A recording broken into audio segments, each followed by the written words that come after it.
And we're back. Hey, look, it's Shiki. That's Arcuade. I know, I'm just making the joke. It's a joke, Vorn! No, I couldn't see the picture. There was no picture. Oh, okay. It was just a joke. So... Cause Nasu and Type Moon. Nasu can't stop using the name Shiki, and then does the same exact there's two Shikis inside me trope twice in a row. Nasu, I think we need to have a talk. The funny thing is, although this is older and this is an older anime, Garden of Sinners actually came out first. Nasu. Wait, what? I think we need to have a talk. Garden of Sinners, the light novel, came out before Tsukihime, the visual novel. Oh, I thought you were talking about the movies. No, not the movies. Okay. Oh my god, no. No, but I do feel like I need to have a talk with Nasu, you know, because I need to order some more CEs for Iskandar and Elmaloy and Estrella. I think you need to talk to Takeuchi for that one. Well then maybe I need to have a little bit of a discussion with Takeuchi. For Nasu, you need to talk about his unwillingness to import anything. Yeah. Yeah. But this is not about Nasu. This is about the story that Nasu wrote. So indirectly. But also not even just the story Nasu wrote, the bastardization of the story Nasu wrote. Yep. Because this is the anime, not the visual novel. So, before we do anything, Seki, is that nonsense right here? That word. What? That name right there. I could pronounce that, but I would say that as Nervenxer. I don't know what someone else would. But, you know what it reminds me of? So, something I've been learning recently is about ancient languages. And fun fact, ancient Egyptian does not write the vowels as far as we're aware. So in a lot of places, you'll see something written and it'll be like a sentence and it'll be all the words with no vowels. And then you have to figure out what the vowels are to make the correct, like by context and stuff. That's what that reminds me of. Like reading like those phrases in ancient Egyptian. Sometimes I have to like write down for my notes where it's like or something, or because it's just like KSMYK, but it means like Kasamhebwe, you know? That's what it reminds me of. So I would guess Nervenkasser? I'd be curious to know if you're right, because I to this day don't know how that's supposed to be pronounced. I just know the name they substituted out in all subsequent works. What do they substitute it with? Nero. I mean, that's not super off, you know? I mean, you're missing the second N and Q and putting an R, the R's in a slightly different place. But I feel like it's one of those things where, like, sometimes you just put too many consonants in a row because you're trying to make some sort of, like, fantasy cool name, and you forget that you need vowels if it's going to be pronounced in most languages.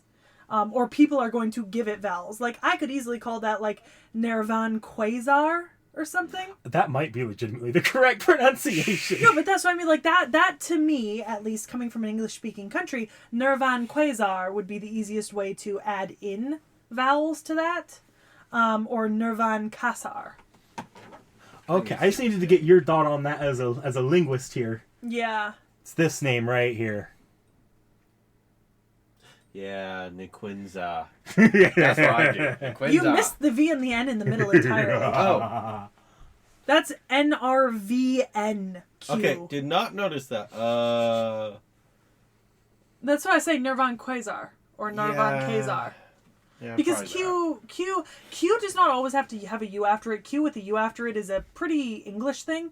So there's a lot of places where you could see a QA that would just be like ka, right? But then you have us where we would say QUA, qua, or ku, you know, so you could get Quasar, Kazar at the end there. Mm-hmm. But yeah, or Narvankasar, something like that is how I would Seems like say an that. Elvish name that someone would throw into D&D. It is absolutely not an Elvish name if you're referring to Elvish by Lord of the Rings standards. It just sounds like someone was trying to get fancy with names. It sounds like a fantasy-generated name, which, understandable. I mean... Just add some vowels, please. Yeah, you know what?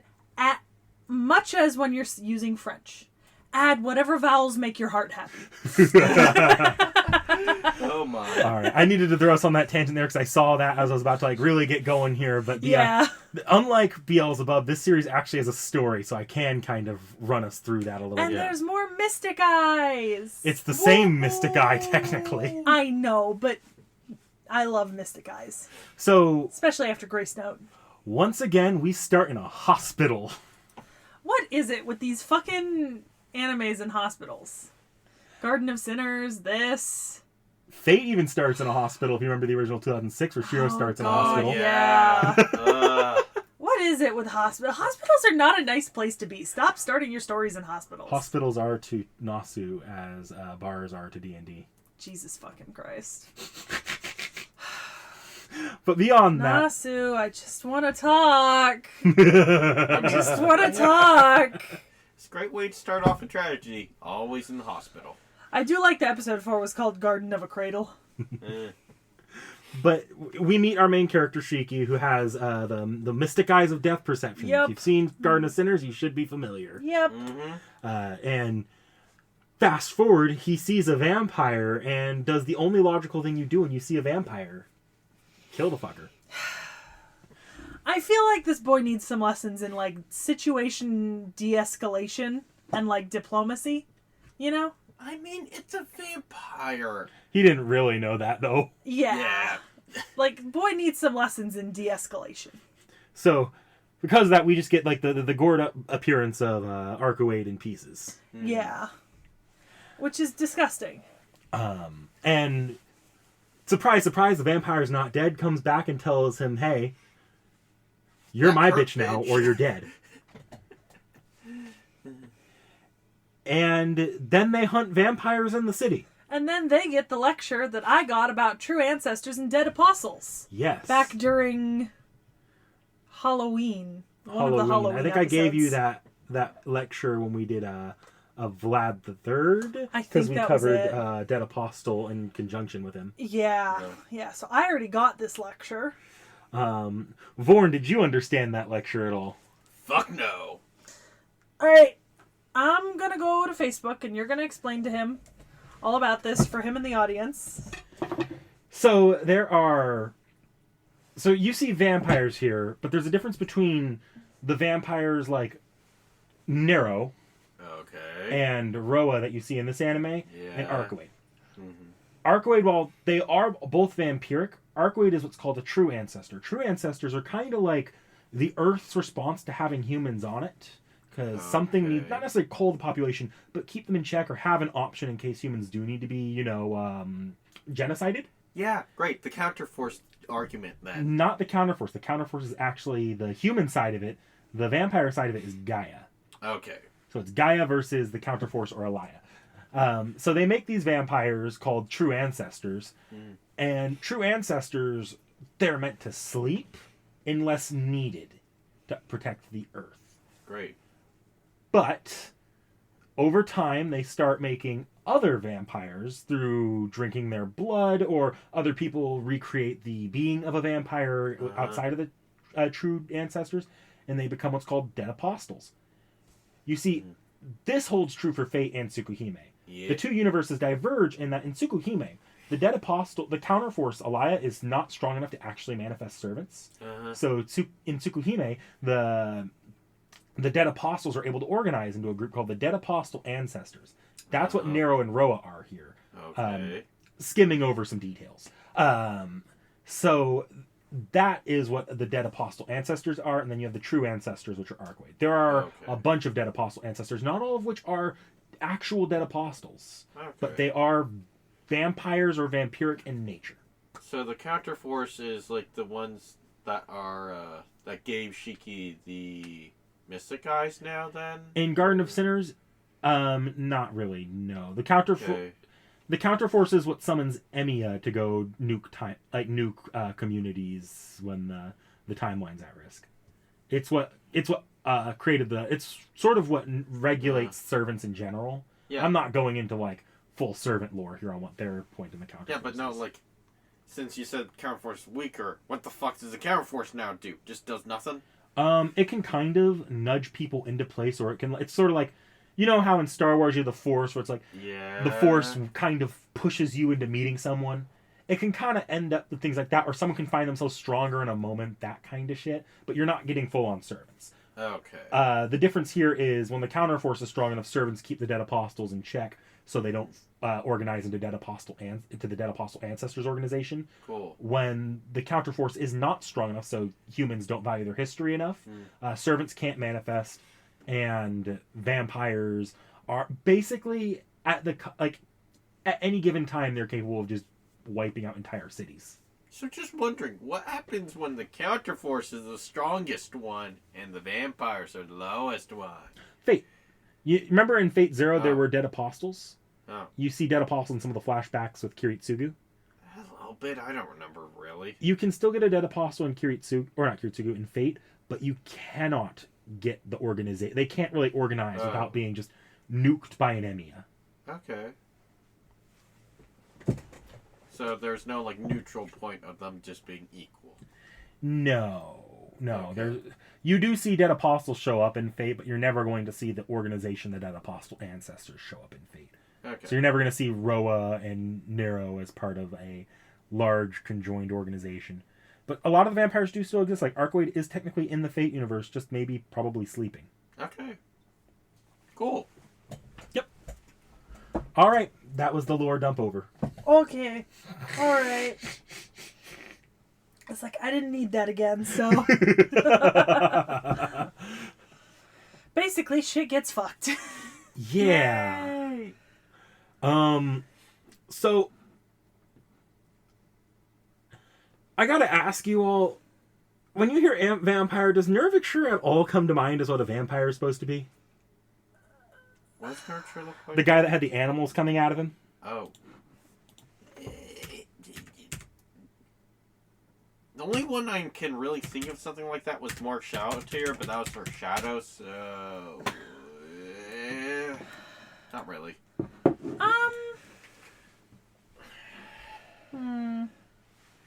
He honestly gives me more werewolf vibes, and that's like going really weird werewolf. I wouldn't say even that's werewolf. I would say that's more... what's that? Here's the thing, right? Parasite. The problem with Vorn, for certain, right? And Vorn's perception, and the perception of a lot of people living in the US in particular, and maybe in Europe, is that our perception of what a vampire is has changed drastically over the centuries, and is very different around the world depending on what type of vampires you have. For example, Vlad Dracul, right? Like, Dracula. This is relatively close to a lot of how Dracula was described as. I mean, remember, he could turn into giant bloodthirsty bats and shit, according to like some stories, and they said that there were wolves that were his familiars and shit. So like this is relatively accurate to like maybe what a vampire would have been in the 1700s, right? Maybe the 1800s. But certainly not what a vampire has become in the last 50 years, which is tall, slender, pale, usually pretty attractive, Yeah. and has like maybe the ability to turn into a bat, can't be seen in a mirror. So it's like I wouldn't say that it reminds me of a vampire, but I wouldn't say that it doesn't. It's not wrong, but like if you're going into this looking for a vampire anime, this might throw you off. If you're going into this thinking vampire, and the first thing that comes to mind is like Vampire Diaries or Twilight or even was it Vampire Night or Rosario Vampire? That's not what you're getting. No. You're getting something, in my opinion, this is a little closer to Dracula. Like original Dracula. Mm-hmm. Yeah. Yeah, I was curious about that, because that's something that's always lingered with me when I'm looking at the story here, is it doesn't feel like a vampire story initially, and that kind of... Yeah. It does mess with the pacing, but Well, I think that's the thing with the original as well. I think that's also something interesting, right? Have you ever read Dracula? the original. Once a long time ago. It's very different from what pop culture tells you Dracula is, because most of what pop culture will tell you Dracula is based on the Hollywood movies, right? So I don't blame that. This is, the more accurate thing would be to say that this is not a Hollywood vampire movie. Yeah. This is more akin to like the original Dracula story or the Frankenstein story than it is like modern Dracula, Frankenstein, or like the Wolfman. Oh. You know what I mean? Mm-hmm. Yeah. Ooh. I wouldn't say it threw me off. It was not what I was expecting, but not in a bad way. Okay. I figured out what he looks like to me. A dark summoner. Well, yeah. Yeah. All right. I guess I'll also see as, was the Roa story, like that last arc, nonsense to you? Were you able to actually keep up with what was going on there? Kinda. It's a little bit fast paced. I don't know. It There was is some weird. stuff about reincarnation and someone being like a princess and sleeping and, you know, cycles and shit. I don't know. Someone was in a cage at one point. Yeah. There's a lot of reincarnations. I thought it was just cycle of life right there, and that was it. I think that's kind of the problem with the anime, though, is it's moving at such a fast pace. There's all these big reveals about what's going on, and you aren't really given any time to kind of understand it. Yeah, you know what this reminds me of? What game adapted into a movie did we watch when Realm suggested it? Persona. This Persona reminds 3. me of Persona 3. Doesn't it? Except the difference is the Persona 3 movies at least recreated the scenes in a way that was satisfying for the fans. True. Yeah. This did not. But clearly. I was not talking about scene recognition. I was Yeah. talking about story beat and pacing. This reminds me of the Garden of Sinners 3 movies. What story in like freaking Persona 3? You mean Persona 3? Yes. You said Garden of Sinners 3. Same difference. Well, still, both of them was like, what story? No, Garden of Sinners, by the time you got... Garden of Sinners, it was much better. Yeah. It had a story after movie 1. Yeah. Yeah, but But this reminds me of Persona Persona 3. What story? I don't know if that you agree with that, but I think that's fair. I would agree. I'd agree that the way they made it was sort of paced the exact same way. Yeah, it's a flaw in the pacing, and I wonder if that was... I wonder if... Was the anime actually meant to introduce new fans to the fandom, or was it meant to be an anime adaptation of the game for existing fans? That's my question. And here's the thing. This came out in 2003, so I don't think anyone has that answer, unless someone said it in a specific interview. And in which case, you do not know that for certain. Because I'm sure you haven't looked up interviews from, like, 2003. Knowing what they left out, I can say it probably wasn't for the fans. See, I have to wonder then, because in no way is this well-paced for something meant for new viewers. I would have assumed that this was made for fans. They actively changed the design of Roa's final form in a way that just was completely inferior to the fan version to make him look a little bit more creepy. Interesting. This is why the fans are kind of frustrated, because it's not something you could, like, let's put it this way. You say it's better than Fate Stay Night. At least more entertaining. Yeah, somewhat, But let's put it this way. There was never a point in Fate Stay Night where it seemed like it was hard to keep up with what was actually going on. Yeah. It just wasn't very good. Yeah, that's true. This moved too fast at the end. Yeah. I think a huge part of that is just the 12-episode runtime just doesn't work for a story of this length. Yeah. Well, how many would you give it? 24 minimum. Around the 20s. Okay. Yeah. Back then it would have... Well, and the thing is, right, back then, they were not restricted to a 12-episode core by anything other than money and their own personal choice. Because plenty of animes had, like, weird total runtimes. You had shit with 60 episodes, shit with, like, 47 or 28, or, like, this one show has 22 over here, or there's, like, 100 there, 54 over here. Like, this is not during the time of anime when things are releasing by cores. This is during the time of anime when you just make as many episodes as you can fund, or you finish the story in as many episodes as you can fund. which led to like weird episode count totals. So the fact that it's just 12 is by choice. It feels like it was cheaping out a little on this. Yeah, like either they didn't have the money to make more than 12, in which case they should have just adapted like the first like major story arc in the game and then like hoped for renewed interest later on, or they should have given it more time. Yeah, I agree. Yeah. Now moving away from the trying to look at this as a non-Type Moon fan. As a Type Moon fan, I can't go into the details because I don't want to spoil the visual novel here. But there are parts from the manga that I've seen, and clips I've seen in the visual novel, and things I've seen in even Carnival Phantasm, that I completely mixed up rewatching this anime. I forgot what they didn't include in this anime, and I was like, wait a minute, what the fuck? Roa looks like that? Wait, Arkaway doesn't do that thing? What? That's what I mean when I say it's not something that the fans necessarily appreciated either, because it cut out just so much. Mm-hmm.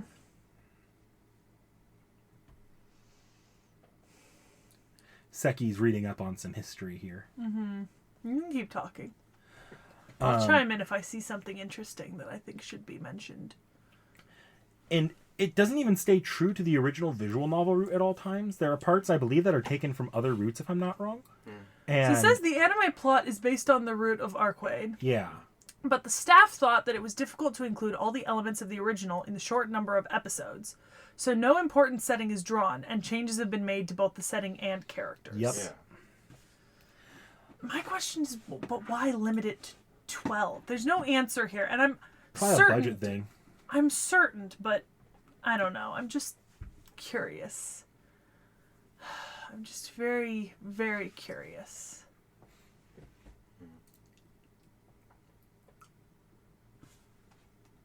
It leads to an adaptation that is just completely pointless. Yeah. Because it's neither for the fans, it's not for the fans, not for newcomers. It's for nobody. And if you want to see this version of the story, like them taking elements of this story, they actually redid this story for the manga, or they did the manga based off the same idea, and the manga just does it better. No, in the manga, the plot largely follows the same route with a mix of other routes added rather than Yeah. things being taken away. Yeah. Nasu praised the manga, because the manga was written by someone else, Yeah. saying that the settings mentioned in Tsukihime and Kagetsu Toya are integrated without damaging the atmosphere of the original. He says that the manga was the greatest rival to the remake game project, and that Sasaki's stamp of approval after he playtested it meant that there was nothing to be afraid of in releasing it. So if you're gonna experience Tsukihime, don't watch this anime. Read the manga or play the game. Yeah, either the original or the remake works. Yeah. Do we want to Interesting. do waifu wars on this? Do you all have waifus? I mean, Sure. we have to for tradition. Yeah. I mean, sure. Waifu wars. Waifu Waifu wars. wars. Waifu Waifu wars. wars. Knick-knack. You always gotta jump to me. Always. I gotta go Akiha. That's just because she's my main in Melty Blood. Okay. Vorn. The sister. That's Akiha. Okay. Akiha. I don't remember names. I feel like I shouldn't. Seki. Nero.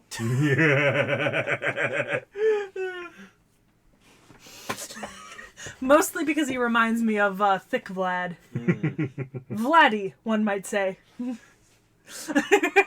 from Castlevania or from somewhere else? No, from Melty Blood and There's multiple different variations of Vlad or a Dracula character. there's a Fate Vlad that's more like thick and older. Yeah. Vladdy. Oh, okay.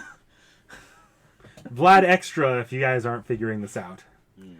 Just go watch our Vlad video from Yep. last Halloween. It was great. I guess on that note, we might as well shift to free thoughts. So I guess we'll see y'all next time. Bye.